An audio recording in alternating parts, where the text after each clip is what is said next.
Face au conflit israélo-palestinien, le Canada change de politique pour préserver l'espoir d'une solution à deux États. Le Canada est depuis longtemps engagé en faveur d'une solution à deux États. Cette possibilité a été progressivement et gravement compromise. Le Canada a donc l'intention de reconnaître l'État de Palestine lors de la 80e session de l'Assemblée générale des Nations unies en septembre.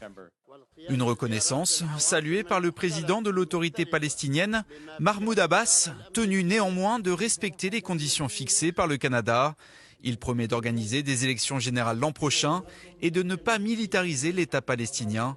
En parallèle, le Hamas ne devra plus jouer aucun rôle à Gaza. L'annonce du Premier ministre canadien a suscité l'hostilité des États-Unis et bien sûr d'Israël. Reconnaître un État palestinien en l'absence d'un gouvernement responsable, d'institutions fonctionnelles ou d'un leadership bienveillant, c'est récompenser et légitimer la barbarie monstrueuse du Hamas le 7 octobre 2023.